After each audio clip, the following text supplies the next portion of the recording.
The views expressed during this program does not necessarily represent those of really any sane person with a brain. Listening to this program may actually kill brainwaves and make you dumber than you may already be. Listener discretion is advised. Really, because this show sucks to begin with. Welcome, my friends, to the Fantasy Fat Guys. I am Bill Bowers. And I am Porterhouse. And together we are the Fantasy Fat Guys. Just look at our faces. It'll tell you the whole story. It doesn't take much. It doesn't get any easier than this. No matter how big I wear the sweatshirt, it doesn't cover up the fat face. Absolutely not. You know what? Only, I'm trying to think of a blind guy. Only Stevie Wonder would not know whether or not we're fat. Ray Charles, Stevie Wonder, we can go anywhere. But Ray Charles is dead, right? Yeah, pretty much. But I don't think Stevie's going to run into me anytime soon either. I think you're right. So anyway, you can catch us at Fantasy Fat Guys on Facebook. You can also download us wherever mediocre to horrible podcasts. Yeah, dude, somebody, and again, there's no doubt about it. All it is a reason somebody's trying to take money out of your pocket and stuff like that.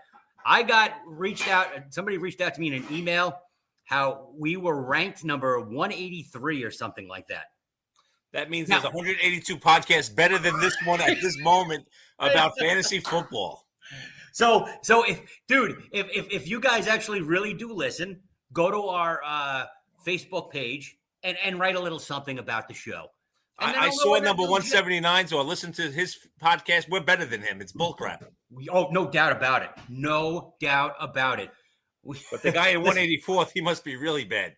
Remember, We're not number one. We're closer to number two. We are closer to number 200. Well, that too, but that's a giant deuce. That's like a donkey deuce. Yeah, it's like being last in the horse race. But you know what? We're gaining slowly. Are you talking about Andre's horse? Andre's horse. The Dre dog. No, I'm thinking more about when like the Finnish team is running against the Jamaicans and the Americans in the 4x4 relay. I'm thinking about that. We're going to finish a distant 8th out of 8, but we're going to be a really strong, strong Nordic team. But we can't beat anybody else. So anyway, we're here to talk about mostly fantasy football, but we'll talk about other things that's going on in the world of sports. Absolutely. There's not a lot. Congratulations to the New York Islanders. They now have the same amount of wins at the UBS Arena as the Rangers. So that's exciting. The Rangers can't lose, and the Islanders really couldn't win until last night when they played a team worse than them, the Ottawa Senators. Right. They were another COVID team, actually, too. Oh, absolutely. The Rangers, on the other hand, are playing great hockey. I mean, Yeah. It was quite amazing. Today, I'm working from home now because we've got, the vids running through the house. So we're very excited about that. It's big time fun. Big time fun. So I was watching the Rangers Encore. And I'd seen on my Facebook page, Dancing Larry so he would put, oh, hell yeah, blah, blah, blah. Rangers win 6-2. So okay, well, I know the score, no big deal. A minute into the game, Rangers score. Trouba with the goal. Panarin with his 500th career point. Cool. Then 3 minutes later, Chicago scores. So I was, how out of control is this game going to be? 2 minutes later, Chicago scores again. But the Rangers prevailed. They clamped down, winning without Shesterkin, who has a lower body injury. Great goaltender. This guy can't stay healthy, though. Every single year, this guy's hurt. It's hard to beat him, but he gets hurt. I mean, right. Russians. The funny part about that whole thing was the way you sold the excitement of the hockey game. I mean, I could feel the joy through the cast. It was overwhelming. I was all in. Wait a second. You won Chicago? I didn't know how to calm down. Yeah, no, Chicago lost. I didn't see the game. But you know what? You're right. I mean, but the Rangers have another Russian to play goalie behind the original Russian, so they're all good. Gorgiev, or something with a G. Gorgiev. I always pronounce his name wrong. It's like Tua. There's certain names I struggle with. But Shesterkin is great. He just plays maybe half the games. I mean, we just need him to stay healthy because if we do, the Rangers can make a real run into the cup. Man, they're young, they're fast. We'll see what happens. And they got Reeves. They got a guy that can smack somebody around if they hit one of their young fast guys. Yeah, it was actually kind of cool. Truba nailed a guy into the boards. Very clean hit. Next, of course, his next shift, somebody went to try to take him out, and he just beat the crap out of him. Yeah. So that was and nice. And he's not even the tough guy. Reeves is He's not the tough guy. I know, but it's good to see. Yeah. It's better than having Kreider be the only guy that fights, who was supposed to be one of our better skilled players. Right. So it's nice to have, it's kind of fun. As far as the Isles go, listen, I think that long road trip, and then all of a sudden they got it back home, and then they got COVIDed and the whole thing, and they just haven't caught a break. I think that they'll right the ship, and they'll start playing better hockey too. They'll make a run at the playoffs. I did see an article though. It hasn't been a lot of games, obviously, but huge shout out to the New York Islanders. According to this survey, they are number 29 in fan experience at the brand new UBS Arena. I've heard nothing but great things about the arena, though. I don't know, but apparently it sucks. It was based on a couple of things. Number one, the parking, which we discussed last week. Yes, horrible. How awful it is. The food prices are astronomical. Have you been to the Barclays Center? Yeah, not in a while, but yeah, a couple of years. Right. But obviously, before COVID, the last time I went. Right. The Barclays Center is like ridiculous. You and me, it would cost us $800 to get full there. And now it's 3 burgers and 2 fries. It's freaking ridiculous. And I actually don't like going to games anymore, not just simply because of football, because of everything. Right. The morons I have to sit next to, the fucking idiots. The idiots. I got to watch my mouth. We're working on that. Yeah, we're working on that. Okay, maybe next week. I'll try to I'll try to clean up the rest of the way. Yeah, have your Frey cut that out. Yeah. So anyway, 6:30 in. That's a bad word. Exactly. But class act. It's ridiculous because it costs so dang much to go to a game. I mean, especially if you bring people like My Little Animals and stuff like that. These kids eat like they're going out of style. And it's not like one of those deals where it's like, yo, Maddie, make sure you bring a sandwich so that way you're good. He eats the sandwich on the train and we walk in the park. Yeah, I need chicken wings and I need this and that. And next thing I know, my wallet, which didn't have anything in it to begin with, has even less. The funny thing is as a kid, and the prices weren't as bad, but maybe for the time it was somewhat like that. If I asked for too many things at the ballpark, my father just slapped me. Right. Smacked me in the head and told me to shut up. And my kid has me. But now we're nice to our kids. The world has changed too much. My kid has me giving handies in the stall so I can go make a couple bucks so I can give him some to eat. It's like $40 a guy, like in the Horrible Bosses. Well, that's not going to cut it. But if we all go into the back, right? Nice. I forget the character's name, but he got thrown out of the bar. There you go. So we're stop doing handies here in the bar. So the Islanders brand new arena. It's the 29th ranked fan experience in the NHL. So congratulations to the New York Islanders. They're ahead of one team, so that's exciing. Well, two right. teams. Two teams. It's 2 teams. Yeah. Yes. Which what league has 31 teams? Has an uneven amount of teams?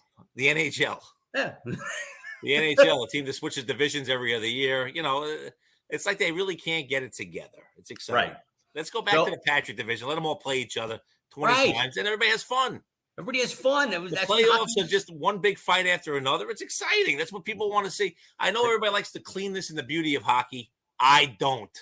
I like rough play. It makes it more exciting. Stanley Cup champion should be the team with the least teeth at the end of the year. Exactly. The longest beards and the least teeth. Right. That's what we're looking for. The chicks dig that. Chicks dig the fighting. So baseball, a couple things have happened. Well, and what is that, my friend?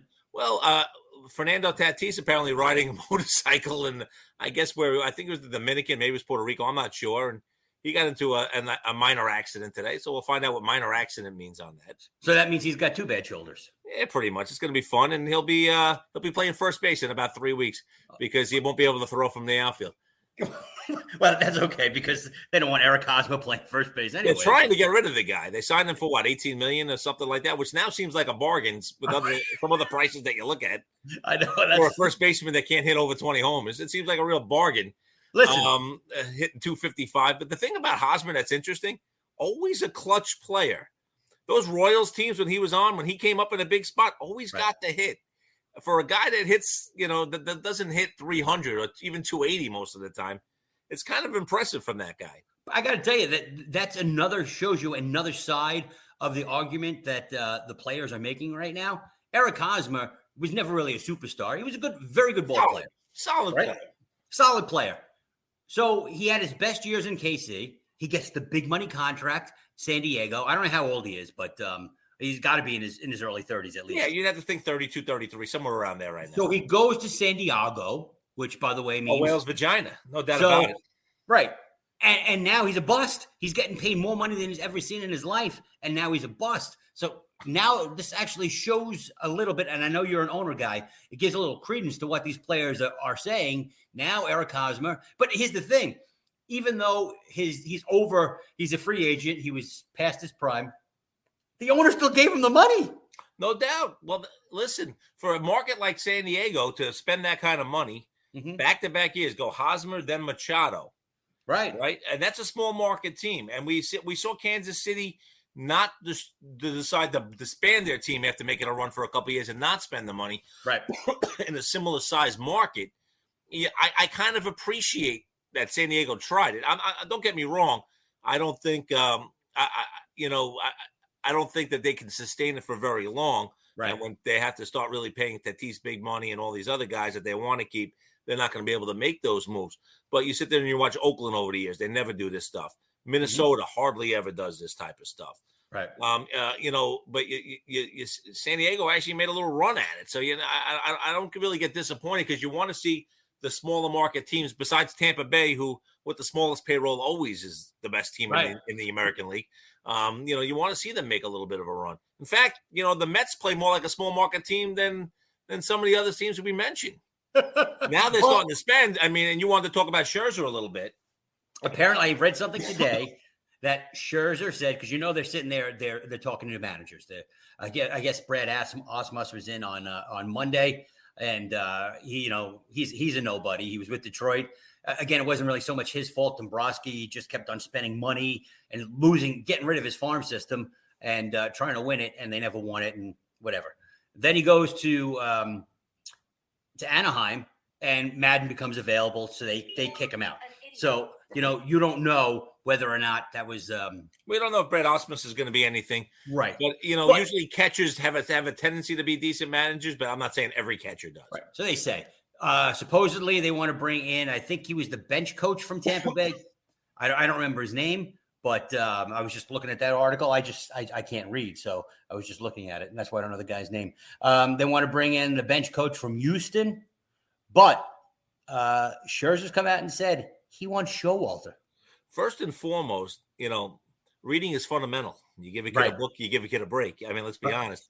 It's all about you give a kid a book, you give a kid the world. Absolutely. So the fact that you're illiterate should not affect anything else here on the show. No. Showalter was like that first manager that was always. The world needs ditch diggers too. I notice you don't go to the lumber yards. I don't know where they are. Yeah. Mitch Kumstein. We're just going to leave it there. Everybody knows who he is. He was Ty's roommate. It's just the way it worked in college. Buck was like one of those original managers that was kind of by the book and kind of following like, the letter of the law of the lefty-righty matchups and stuff. And, and now he's more of a free thinker than the managers that are out there. It's kind of funny. He was one of the first ones to kind of go over to the other side. But at least he has like a little bit of a pulse on the game. These guys let the GM call everything now. So it's going to be interesting to see if the GM will allow a headstrong manager to come in, no matter what Max Scherzer wants for his 3 years and $400 million or whatever he's making. I think it's also part of the problem is, and the players have said it, that, everybody was stepping all over the manager last year, that he lost control of the clubhouse. It was out of control. And there's no way Showalter will allow that to happen. Plus, he's a good. That's never happened with the Mets, though. They're always just good citizens, always just good people. Remember Vince Coleman? He was great, shooting bleachers. Brett Saberhagen, a lot of nice guys, a lot of good guys. The scum bunch. Anytime a team has that nickname, for the championship team, the Houston Police 4, the Mets nothing. There was a lot of things that went on in '86. The one thing you'll say, though, about that is that nobody seemed to be complaining about losing the clubhouse when they were in first place all that way. Right. And all of a sudden, when they fell apart, let's blame the manager. And you know what? I don't know why players don't feel like they ever have to be accountable.